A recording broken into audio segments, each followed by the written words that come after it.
संसद के बजट सत्र का शुरुआती दिन। संसद भवन से मैं मनीषा दुबे अपने साथी कमेंटेटर श्री सुनील टंडन के साथ दूरदर्शन की ओर से आप सभी का स्वागत करते हैं। महामहिम राष्ट्रपति महोदय श्री के नारायणन जी का आगमन हो चुका है। हर साल की तरह इस साल भी बजट सत्र की शुरुआत महामहिम राष्ट्रपति के नारायणन जी द्वारा संसद के केंद्रीय कक्ष में संयुक्त अधिवेशन को संबोधित करने से होगी। केंद्रीय मंत्रिमंडल द्वारा तैयार राष्ट्रपति के अभिभाषण में केंद्र सरकार की पिछली एक वर्ष की उपलब्धियों का बखान होगा, उसकी भावी दिशा का संकेत मिलेगा और अभिभाषण के तुरंत बाद दोनों सदन मिलेंगे।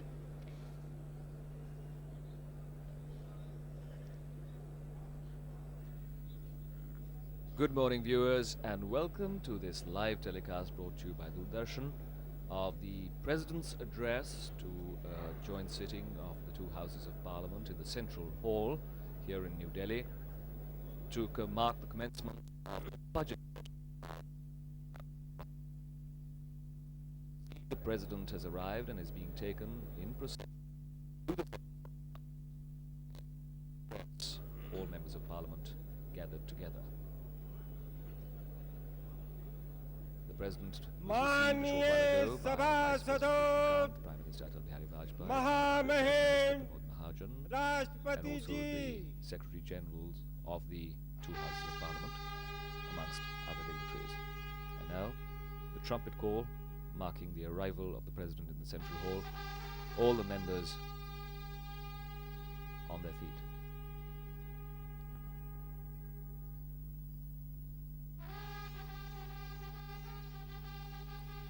This is a very significant session of Parliament, and we are all looking forward to the President's address prepared by the government.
Honorable members, देश भर में किसान त्राहि कर रहा है। किसानों को न्यूनतम समर्थन मूल्य नहीं मिल रहा है। किसान मर रहे हैं और ये किसान विरोधी सरकार किसान विरोधी नीति चला रही है। honorable members, it gives me great pleasure to welcome you to this first session of Parliament in 2001. I extend to you my best wishes for the successful completion of the budgetary and legislative business ahead. This session of Parliament is being held under the grim shadow of the devastation caused by the earthquake that struck Gujarat last month. It claimed thousands of lives, destroyed public and private property with thousands of crores and left many people homeless. Today, we pay our heartfelt condolences to the bereaved families. We assure them all and all others affected by the earthquake that they are not alone in this hour of loss and suffering. The entire nation has rallied behind and demonstrated its sympathy and solidarity. The tragedy has evoked the response of governments, NGOs, and multilateral agencies across the world to contribute generously to our national effort. My government and the people of India express their deep gratitude to all of them. The Union government and the government of Gujarat have been working closely in the relief and rehabilitation operations throughout the state. I compliment the Jawans and officers of the Army, the Air Force, and the Navy for their outstanding role in this effort. The governments of all other states have also come to the aid of Gujarat. Indeed, it is a tribute to the coordinated effort of all central and state agencies that power, telecommunication, air, rail, and road links were restored in such remarkable speed. The commendable contribution of a wide range of voluntary organizations have greatly supplemented and strengthened these efforts. Thousands of volunteers have been working tirelessly to bring succor to the survivors. On behalf of this august house, I applaud them for their devoted and untiring activities. In times of crisis, external or internal, our countrymen have always shown exemplary unity and voluntary activism. We should nurture these virtuous qualities so that they influence all aspects of our national life at all times. The catastrophe in Gujarat, as also the super cyclone in Orissa in 1999 and natural calamities in other parts of the country in recent years, have once again highlighted the urgent need to expand and modernize our disaster management capabilities. We need to urgently revise and update the rules and regulations governing construction and town planning. We also need to enforce them with rigor and ensure that stern action is taken against their violators. Beyond this, we must also have a comprehensive disaster management plan at the center, states, districts with specific long-term and short-term objectives. It must be our common endeavor to ensure that life after a calamity is better than before it. I am happy that the government convened an all-party meeting to discuss the Gujarat earthquake. Following up on the consensus of that meeting, a national committee on disaster management has been set up under the chairmanship of the Prime Minister.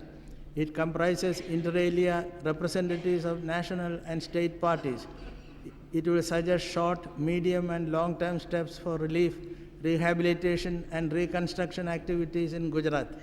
It will also deliberate on the necessary institutional and legislative measures needed for an effective and long-term strategy to deal with national calamities in the future. In addition, it will look into the parameters that should define a national calamity. Based on the recommendations of this committee, the government will consider setting up a permanent national disaster management authority with suitable statutory authorities in the states.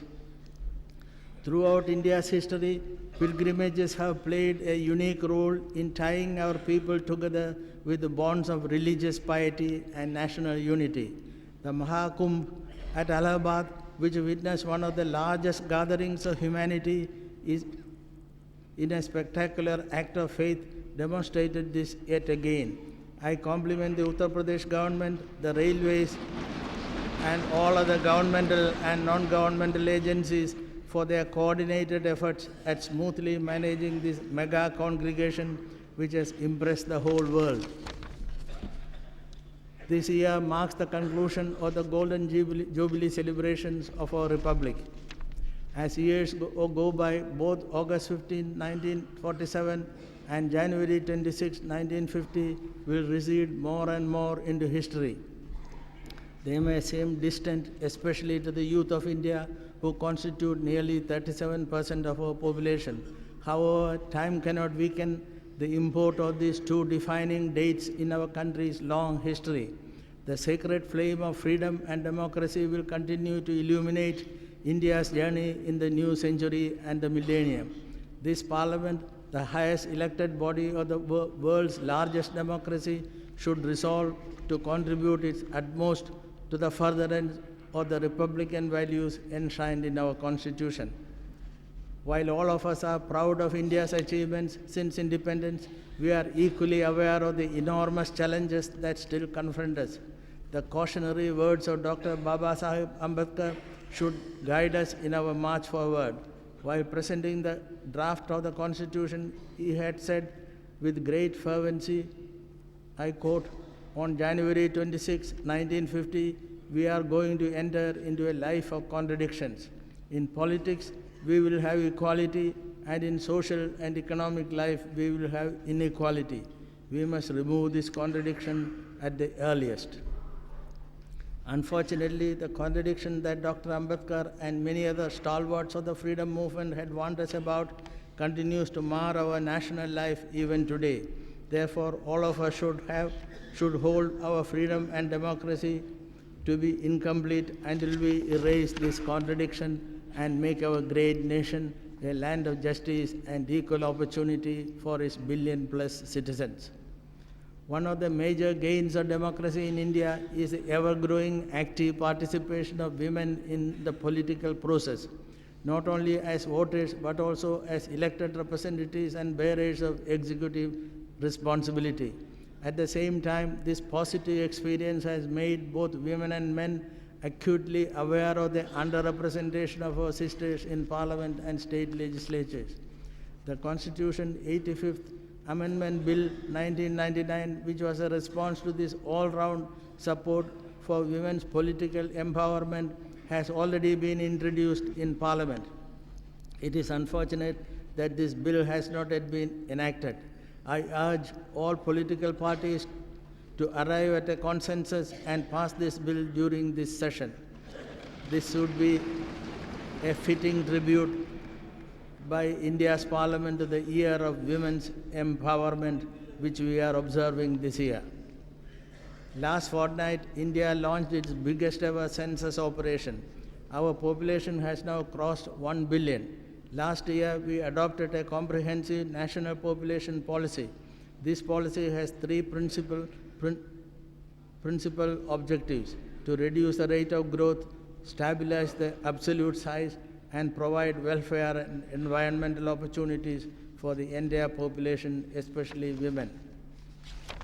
To realize these objectives, it is necessary to evolve in concert with the states a set of incentives and disincentives. These should be enforced in a non-coercive manner with the fullest cooperation of social, cultural, and religious institutions. India's external and internal security is the highest priority for the government. We are committed to further strengthening the country's strategic response capability to meet any eventuality. A group of ministers has examined the recommendations of the Kargil Review Committee on the national security question and will soon submit its proposals. The maiden flight of the indigenously developed light combat aircraft took place successfully last month. The nation commends the dedicated work of our scientists and engineers for this aeronautical achievement, as also for their path-breaking accomplishments in missile development. The government is pursuing a multi-pronged strategy to bring peace and normalcy in Jammu and Kashmir. As part of this, it launched a major peace mission in November 19, 2000 by announcing unilateral non-initiation of combat operations in the state during the holy month of Ramadan. This bold initiative was extended twice up to February 26, 2001. As anticipated, this was warmly welcomed by the people of Jammu and Kashmir, who are longing for an end to the militancy and violence in their beautiful state. The international community has also given overwhelming support because it sees in it yet another demonstration of India's sincere commitment to a peaceful and permanent solution of the Kashmir issue. It is a matter of deep distress and concern to all of us that Pakistan has not reciprocated India's sincerity. There has been no let-up in, much less an end to cross-border terrorism and vicious anti-India propaganda originating from Pakistani soil. Many innocent lives continue to be lost every day to acts of barbarism by those who cloak them in the garb of jihad. Pakistan bears the responsibility for these acts against humanity, which are a travesty of religion. Its protestations about its eagerness to resume talks with India will not carry conviction so long as it allows the terrorist guns and bombs to do the talking. Should Pakistan create an atmosphere conducive for meaningful talks, India will be more than ready to resume the dialogue process. The army and our paramilitary forces are working under trying circumstances, and the nation appreciates their supreme determination and sacrifice. Action against terrorist organizations will continue relentlessly. Militancy in Jammu and Kashmir is now increasingly confined to foreign mercenary groups. This has widened the scope for democratic activity in the state. The people of state participated enthusiastically in the recent panchayat elections. I reiterate the government's readiness to have talks with every group in the state that abjures violence. There is relative improvement in the situation in the northeast. Peace and normalcy in this strategic region require both political stability and faster socio-economic development. This has to be combined with the firm action against militant and extremist outfits. The special developmental package devised for the Northeast is being speedily implemented. Substantial developmental resources flow into the region each year. However, their impact on the ground is not commensurate.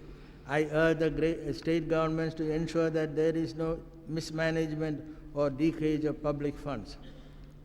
For this, they should carry out effective decentralization, strengthen democratic institutions, and increase participation of people's organizations.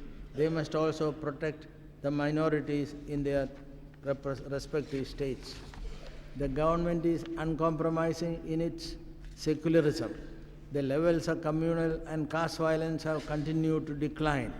The improvement is especially remarkable in view of the unceasing efforts from across the border to foment communal trouble in India. We have stepped up our vigil against communal extremist organizations. The law will take its course unsparingly and impartially against those who seek to create trouble. One of the momentous events to take place last year was the creation of 3 new states, namely Chhattisgarh, Uttaranchal and Jharkhand, taking the number of states in the Union of India from 25 to 28.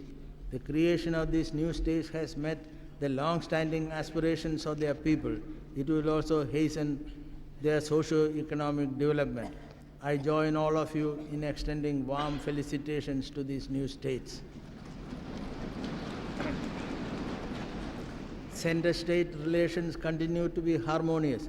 The Interstate Council and its Standing Committee has been meeting regularly. This augurs well for our democracy and our federal polity. The Chief Ministers' Conference on Internal Security in August helped in the evolution of a better understanding and greater coordination among the states and between the center and the states in dealing with the militancy, terrorism, and organized crime. The central assistance for modernization of state police forces has been increased from rupees 200 crore to 1,000 crores a year for the next 10 years based on matching contributions by the states. The 11th Finance Commission has submitted its report, which has addressed the serious issue of worsening fiscal health of state governments. Among its recommendations is a monitorable fiscal reform program to reduce their revenue deficits and bring about fiscal corrections in a phased manner. The Fiscal Responsibility Bill seeks to achieve the same positive objectives at the center. The process of economic reforms in India is now a decade old. During this period, several governments at the center and in the states belonging to various parties and alliances have carried this process forward. The agenda of reforms has thus been sustained by a growing national consensus. This consensus needs to be broadened and strengthened, guided always by the criteria of whether or not specific policy changes promote the interest of the country and the common man. The scope of the reform process itself needs to be widened so as to fortify self-reliance, create more employment opportunities, and to rapidly remove poverty. The past decade's experience has clearly shown that economic reforms can yield desired results only if they are fully complemented by administrative, judicial, educational, and labor reforms. Each of these reforms is a part of an integral national endeavor that seeks to convert immense potential of India into a renaissance reality in the 21st century. India is among the 10 fastest growing economies in the world. Our economy has grown at an impressive annual rate of between 6 and 7% during the past 3 years.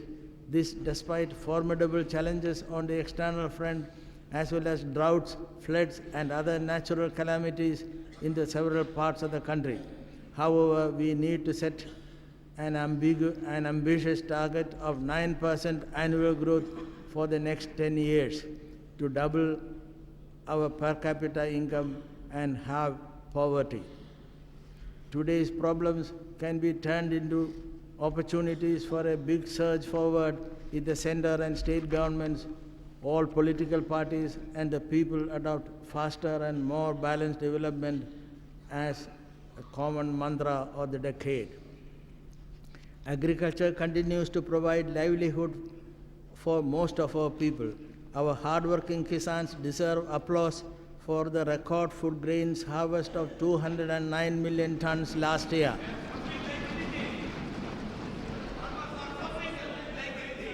Our buffer stock has crossed an all-time high of 40 million tons. Today, India has become the largest producer of milk and the second largest producer of rice, wheat, fruits, and vegetables in the world. We are also the world's 5th largest producer of eggs and the 6th largest producer of fish. Accelerated and sustainable development of agriculture is a high priority of our government. The National Agricultural Policy was announced last year. It sets a growth rate of over 4% a year based on efficient harnessing of our soil, water, and biodiversity resources. It also seeks to promote higher public and private investments in agriculture, irrigation, agro-processing, distribution, and marketing. Organic farming and biofertilizers will be especially encouraged. The National Storage Policy announced last year will facilitate private investment in building state-of-art silos for integrated bulk handling, storage, and transportation of food grains. To protect our farmers against unfair global competition, import duties were increased in many agricultural commodities, including edible oils. The government has begun phased decontrol of sugar by reducing the proportion of levy sugar from 40% to 15%. During last year's Kharif season, 65 lakh farmers were insured under the National Crop Insurance Scheme. So far, 105 lakh farmers have been given the Kisan Credit Card. The policy of emphasizing higher farm production through subsidy on inputs rather than through building new capital assets in irrigation, power, and rural infrastructure has considerably reduced public investments in agriculture. Besides inducing inefficient use of scarce resources, this has also degraded soil, water resources, canals, and roads. In turn, this has caused farm productivity and the Kisan's profitability to stagnate. This vicious circle needs to be turned into a virtuous circle of greater efficiency and productivity to benefit both the Kisans and the consumers, especially the poorest among them. Poor road connectivity is the biggest hurdle in faster rural development. The Pradhan Mantri Gram Sadak Yojana seeks to provide all-weather roads to over 1 lakh unconnected rural habitations with a population of more than 500 in the next 7 years. For the first time, the centre has made a provision of rupees 2,500 crore a year for improving rural roads. This centrally sponsored scheme would be effectively implemented with the fullest participation of state governments and Panchayati Raj bodies. Steps have been initiated to bring all watershed and area development programs implemented by different ministries under a single umbrella. Although considerable resources have been spent so far on drinking water schemes in rural areas, these have not yielded tangible and expected benefits owing to lack of clarity on ownership and poor planning maintenance. Therefore, a new initiative has been introduced initially on an experimental basis in many districts to institutionalize community development participation in implementing, managing, maintaining the rural drinking water schemes. Keeping in view the consensus on better targeting of food subsidies, government has increased the monthly allocation of food grains to below poverty line families from 10 kilos to 20 kilos at half the economic cost. The Antyodaya Anna Yojana, launched in December, shows the human face of our economic reforms. It will provide 25 kilos of food grains each month to 1 crore poorest families in the country at still lower rates of 2 rupees a kilo for wheat and 3 rupees a kilo for rice. Because of government's policies, the prices of most essential commodities have remained reasonable. No shortage of any commodity has been reported from any part of the country. No shortage of any commodity has been reported from any part of the country. Expanding and modernizing India's physical infrastructure is urgently needed for faster and more balanced economic growth. We have made significant progress in some areas in recent years, although critical bottlenecks remain in several other areas. I am happy to inform you that the government has resolutely pursued reforms in the telecom sector. Several important milestones indicated by the new telecom policy has already been crossed. The Department of Telecom Services has been corporatized into Bharat Sanchar Nigam Limited. The fruits of these reforms are now clearly visible. Tariffs have plunged, areas for local calls have been expanded, and there has been a remarkable growth and improvement of internet services. The proposed communication convergence bill will respond to the emerging scenario of the coming together of telecom, broadcasting, and IT technologies. Information technology has emerged as one of the fastest growing sectors in our economy. Our software exports, which were $4 billion last year, are continuing to grow at an impressive annual rate of over 50%, giving us the confidence that the target of $50 billion by 2008 is certainly achievable. Knowledge economy presents India with an epochal opportunity to remove poverty and create prosperity for all our citizens, provided we quickly harness our rich human capital by improving education at all levels. The government has drawn up a program to double the intake of students in IITs and other premier engineering institutions in 2002 and treble it in 2003. a scheme to allow establishment of world-class science and technology institutions through philanthropic initiative of the private sector and NRIs is under consideration. A national mission on technology education under the chairmanship of the Minister for Human Resource Development will soon be set up. All these efforts will hasten the pace of development of trained manpower for realizing our potential in potential in IT, biotechnology, and other high-tech areas. Direct-to-home services with suitable safeguards have been permitted so that benefits of the superior technology are available to our television viewers. Doordarshan's contribution to developmental broadcasting and its role in promoting national solidarity are well known. It has launched a Kashmir channel devoted to Jammu and Kashmir and a dedicated 24-hour satellite Northeast channel to strengthen the bonds of emotional and cultural integration between our brethren in the states and the rest of the country.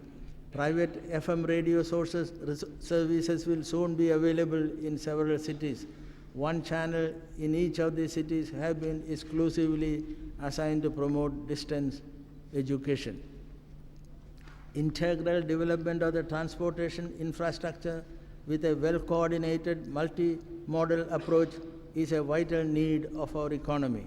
Work on the National Highway Development Project comprising the Golden Quadrilateral and the North-South, East-West corridors is proceeding at a fast pace.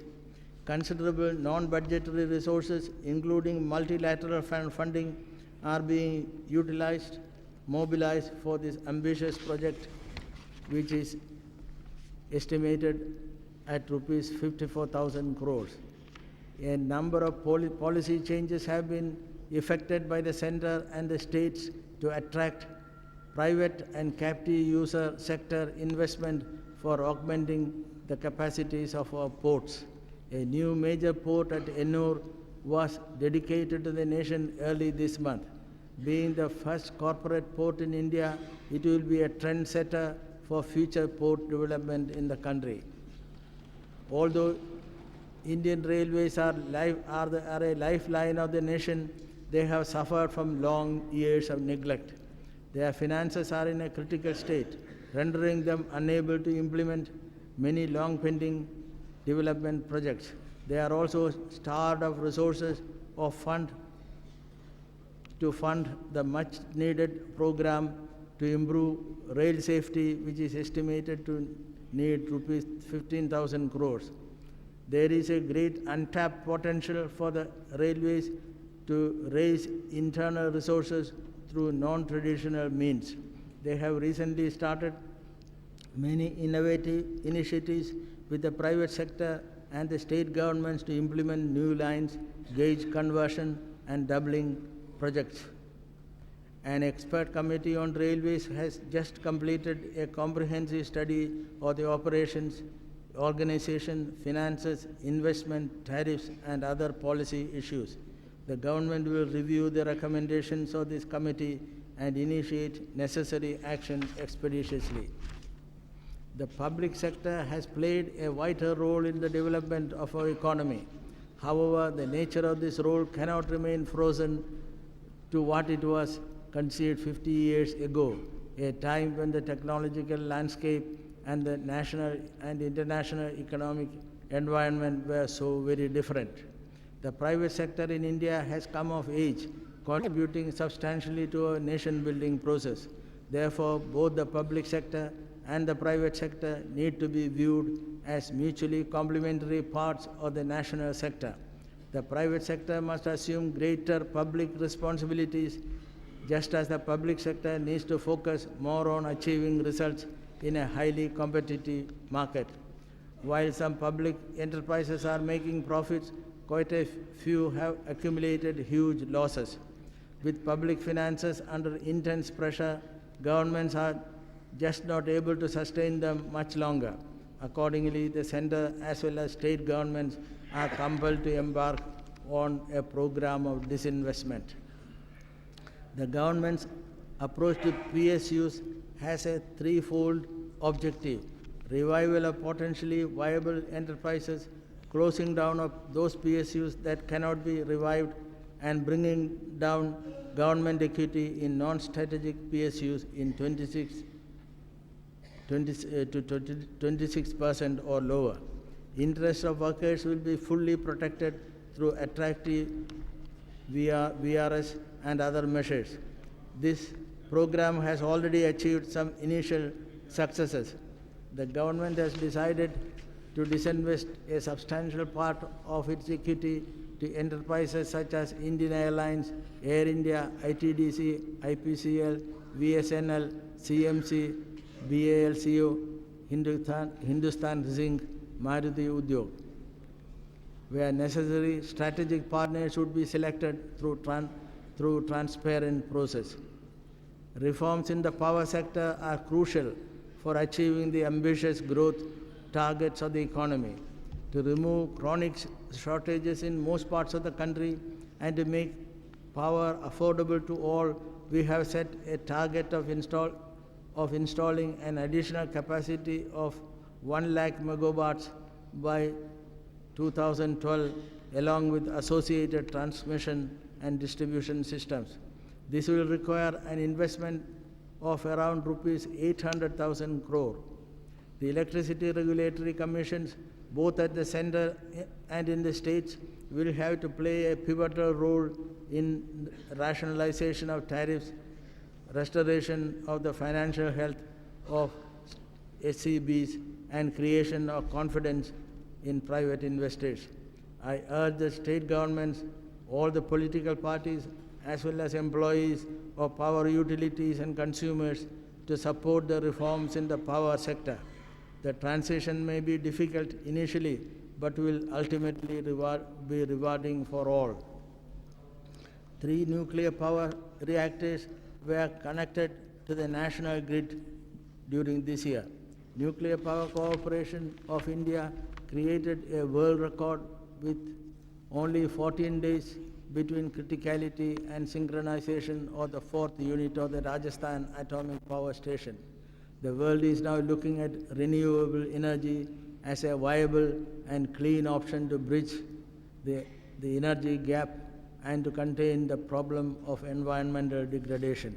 Our goal to add 10,000 megawatts from renewables over the next 12 years, increasing their share in the additional capacity installed to 10%. India Hydrocarbon Vision 2025 report has been finalized to chart out a long-term policy for the petroleum and natural gas sector. The steep rise in crude oil prices in the last 18 months have increased our oil import bill to nearly rupees 80,000 crore this year. Therefore, the government is taking specific steps to further raise indigenous crude oil production. We have awarded 25 blocks for exploration during this year. We expect to award another 25 by September. We have also acquired oil equity abroad by buying 20% in the Sakhalin-1 oil field in Russia. Efforts for similar acquisition of oil equity overseas are underway. We have discovered oil and gas in the deep sea of the Krishna-Godavari basin and in the shallow waters of Cambay region. India has this year achieved complete self-sufficiency in refining crude oil. I am happy to inform you that last year, oil marketing companies have released about 12 million LPG connections against a target of 10 million. The waiting list for LPG connections has ended and they are now available across the counter. Large-scale efforts are being made to provide LPG connections to our rural population. The government is following a twin strategy to achieve growth in the coal sector. We will allow participation of the private sector in coal mining. We shall also strengthen Coal India by facilitating joint ventures. The issue of safety in coal mines has been once again sharply highlighted by the recent tragedy in Bagdigi near Dhanbad. The imperative safety is closely linked to the modernization of the coal sector with the introduction of the latest mining technology and management techniques. It brooks no delay. A comprehensive resurvey of all coal mines vulnerable to mishaps has been ordered. Textile is a traditional industry in which India enjoyed a global advantage for a long time. However, this edge has been blunted because this sector was not enabled to restructure itself to respond to the growing competition in the global market. To end this neglect and to achieve accelerated development of the sector, a new textile policy has been unveiled. It aims to promote state-of-the-art textile manufacturing capability in our country to meet domestic demand and to enhance textile apparel exports from the present level of $13 billion to $50 billion by 2010.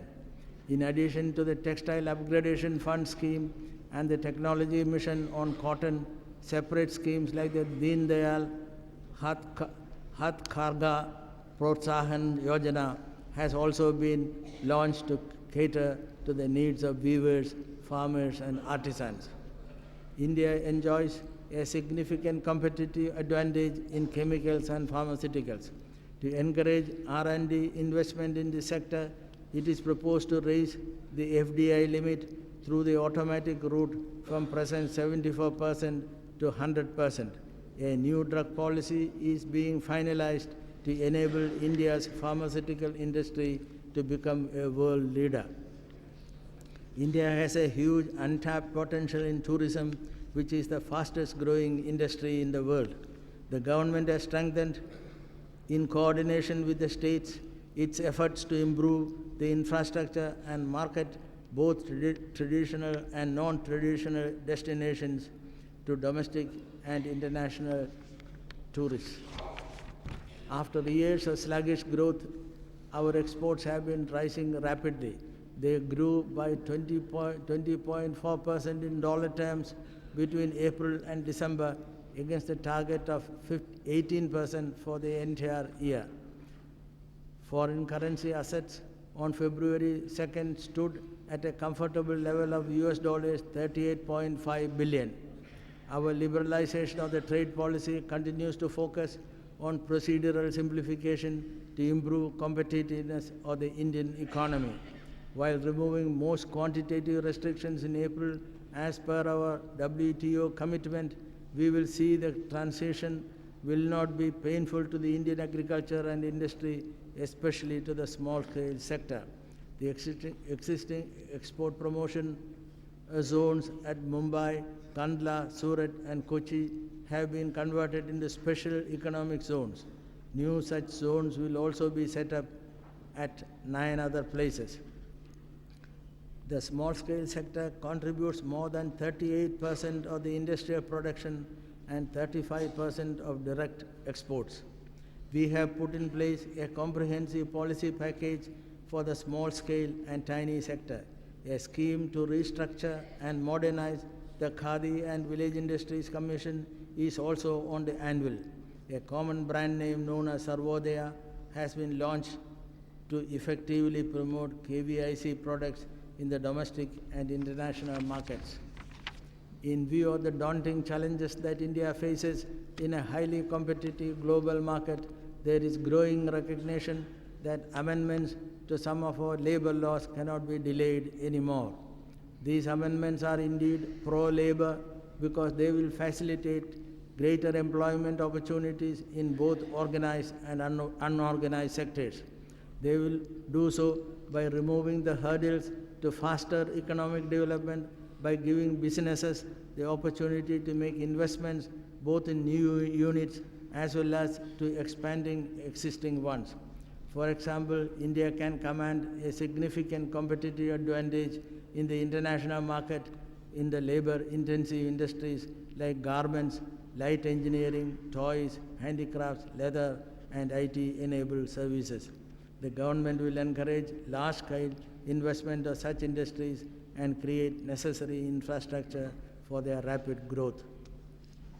In implementing these much-needed labor reforms, the government pledges not to dilute its commitment to workers' welfare in any way. Programs for training and retraining of workers to adapt to new technologies will be expanded. Facilities for their entrepreneurial development and self-employment will be augmented. Many steps have already been taken to expand the coverage, liberalize benefits and social security schemes for workers for the benefit of the poor families and the unorganized working class in rural and urban areas. Janashri Bima Yojana was launched in June 2000. The Ministry of Labour is working on a comprehensive social welfare scheme for agricultural workers to constitute the largest segment of the workforce in the country. We propose to cover all child labour endemic states with projects for rehabilitation through education and emphasis on girls. Education, especially education of girls, is the most rewarding investment we can make in India's future. An integrated national education program, Sarva Shiksha Abhiyan, has been launched for universalizing elementary education. For this, a national mission has been constituted with the Prime Minister as its chairman. It aims to provide 8 years of quality education to all children up to the age of 14 by 2010 by making local communities own and manage the program. It will especially progress on girls and disadvantaged groups through alternative modes of education. The government will step up efforts for vocationalization of education and enable the youth to start their own enterprises as well as new self-employment ventures. Faster economic progress of all weaker sections of society is fundamental commitment of my government. We are taking many steps to make the finance and development corporations of the scheduled castes, scheduled tribes, backward classes, Safai, Karamcharis and minorities more effective. More facilities will be created to provide assistance for some generation ventures, for income generation ventures, self-employment activities and enhancement of skills and talents. The coverage of Microsoft to self-help groups, especially those managed by women, is being expanded by the economic advancement of the poor in rural and urban areas. The government is determined to check atrocities against the scheduled castes and scheduled tribes. The wealth of a nation lies chiefly in the health of its citizens. A new health policy will soon be unveiled, which will draw upon the positive as well as negative lessons of the past efforts to achieve the unmet goal of health for all. One of these useful lessons has been the highly successful pulse polio immunization campaign which ended last month. The government will soon launch similar national campaigns with the widest possible mobilization of official and non-governmental resources to deal with other major challenges in public health such as malaria, Kala Azar and the epidemic spread of HIV/AIDS. We have made considerable progress in eliminating leprosy. The coverage under the revised directly observed treatment short course strategy for tuberculosis has risen to 300 million from 20 million 2 years ago. It has saved nearly 70,000 lives since its inception. I commend the government for its bold step to initiate a legislation to ban all forms of tobacco advertising and sponsorship, along with all measures to prevent minors from getting addicted to nicotine. We have set in motion medical research based on human genome to make India a front runner in this highly promising new area of modern science.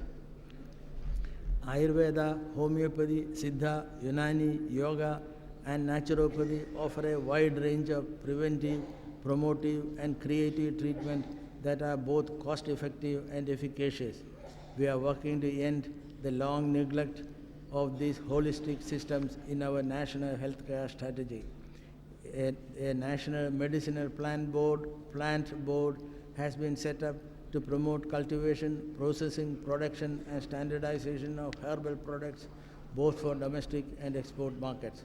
Steps are also being taken to protect our traditional knowledge in this area, which promises to attract immense global attention in the coming years. Deteriorating quality of life in our urban areas is a matter of deep concern.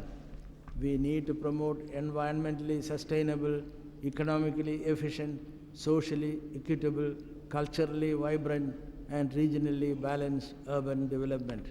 The government will foster such policies with cooperation of state and local governments. The program to facilitate construction of 20 lakh additional housing units each year in urban and rural areas with the assistance of HUDCO is progressing satisfactorily. The Swarna Jayanti Shahri Rozgar Yojana and the National Slum Development Program are expected to significantly contribute to the alleviation of urban poverty by provision of shelter to the poor. Recurring droughts, floods, falling groundwater table and shortages of drinking water in rural and urban areas have forcefully reminded us that we will face graver crises in the future unless we begin prudent management of our water resources today. Since the adoption of the National Water Policy in 1987, many problems have emerged in the development and management of our water resources.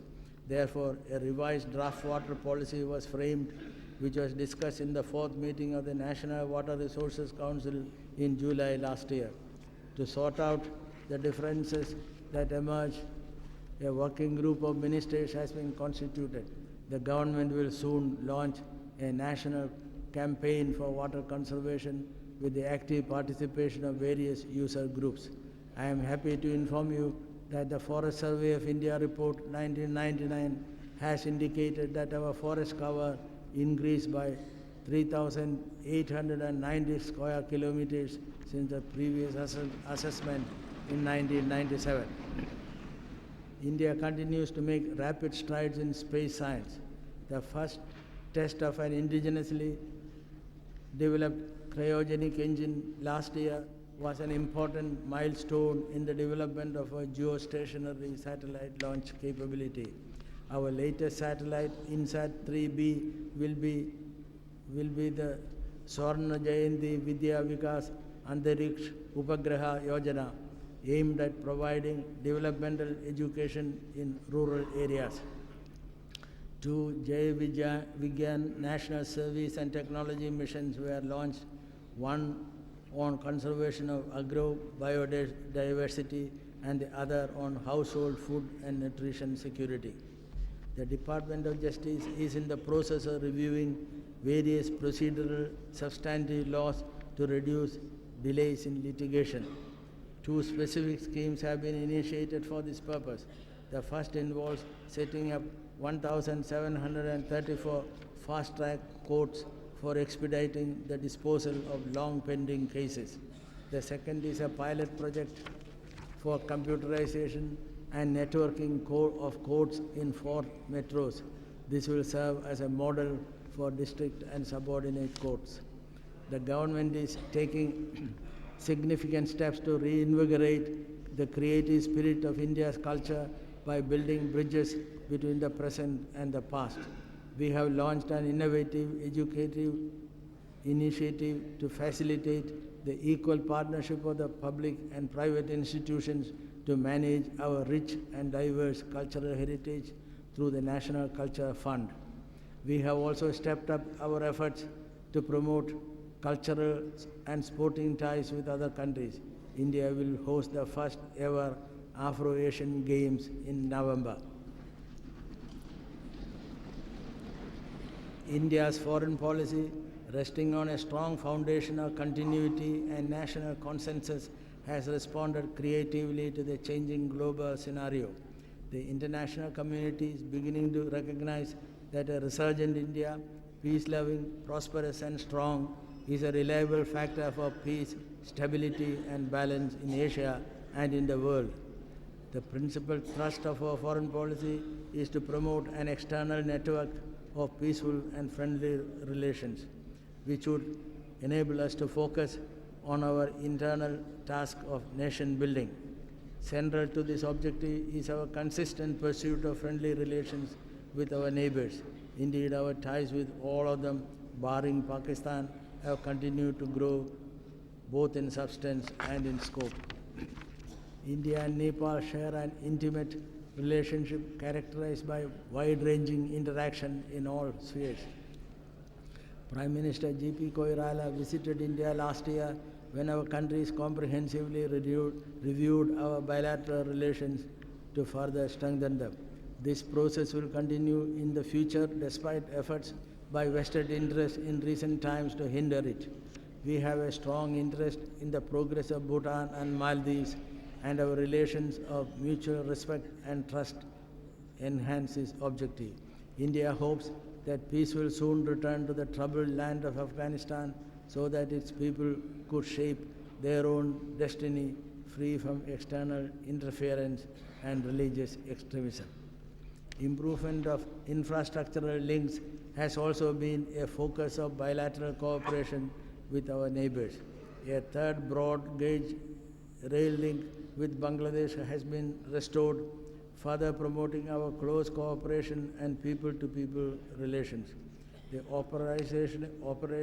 operationalization of India-Sri Lanka Free Trade Agreement is expected to significantly increase economic linkages between our two countries. We look forward to welcoming President Chandrika Bandaranaike Kumaratunga in Delhi later this week and to review with her the whole range of our excellent bilateral relations.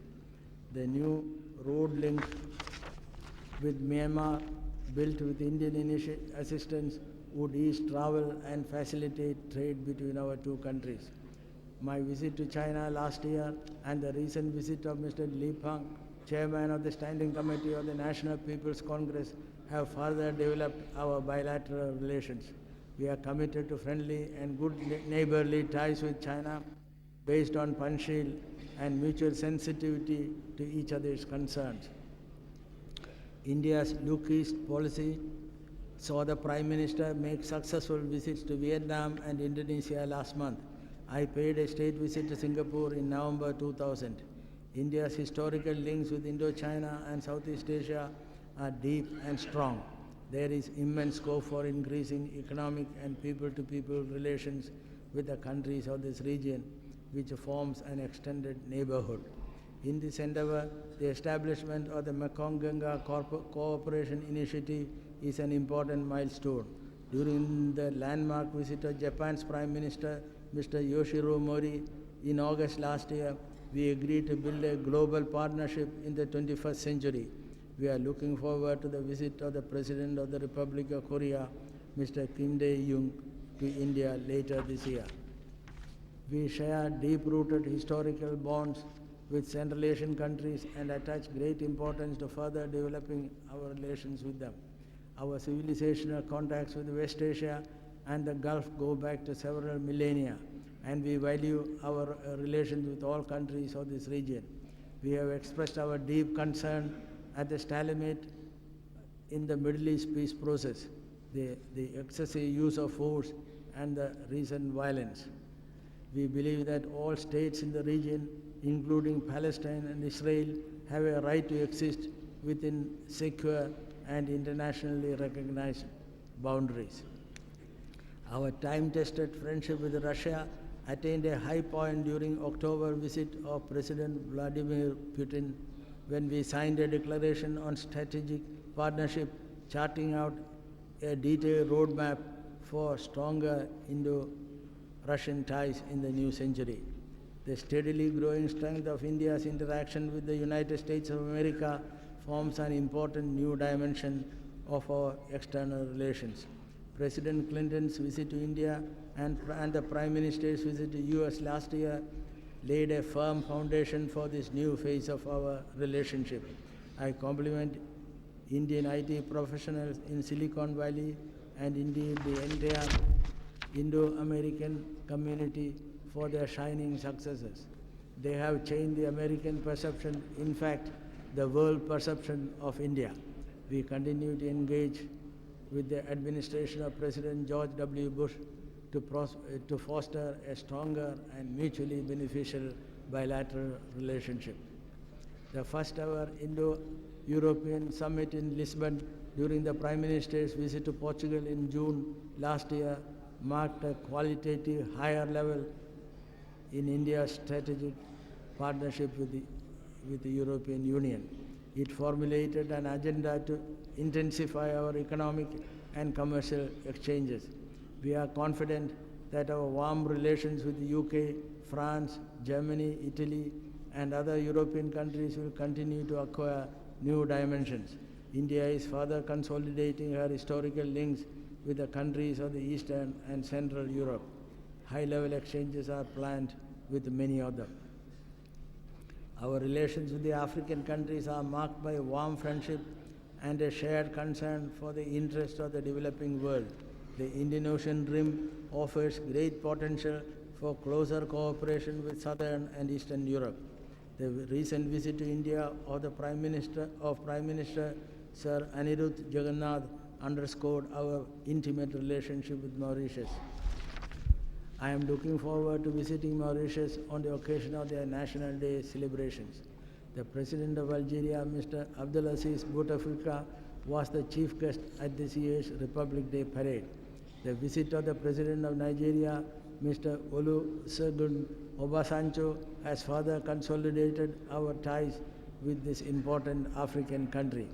We are looking forward to the visit of His Majesty King Mohammed VI of Morocco later this month. We will continue to strive for our relations with the countries of Latin America and to expand our traditionally warm ties with the Caribbean countries and other members of the Commonwealth. The suppression of democracy in the multi-ethnic society of Fiji continues to cause us grave concern. India will work closely with the international community for the peaceful restoration of a non-discriminatory democratic order in Fiji. The international community agreed at the UN Millennium Summit that globalization process should be inclusive and equitable. It condemned international terrorism, including cross-border terrorism, traffic in illicit arms and drugs, and religious fanaticism and military adventurism. India's call for an early international conference against terrorism was endorsed. An increasing number of countries have joined the demand for making the United Nations Security Council to be more representative and responsive. India's candidature for the permanent membership of the expanded Security Council is also finding increasing support. We reiterate our call for global, comprehensive and non-discriminatory nuclear disarmament. At the same time, our security imperatives compel us to maintain a credible minimum nuclear deterrent until this objective is achieved. My government has taken major initiatives to strengthen our multifaceted bonds with the Indian diaspora. They are 20 million strong, spread all over the world, and have maintained close cultural, economic and spiritual ties with their motherland, even while integrating harmoniously into their host societies. A high-level committee has been appointed to make policy recommendations to encourage their participation in India's socio-economic transformation. Honorable members, you begin the budget session today.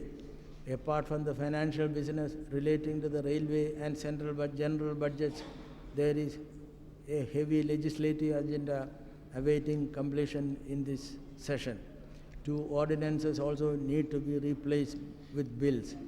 All this work is intrinsically linked to our country's all-round and rapid socio-economic development.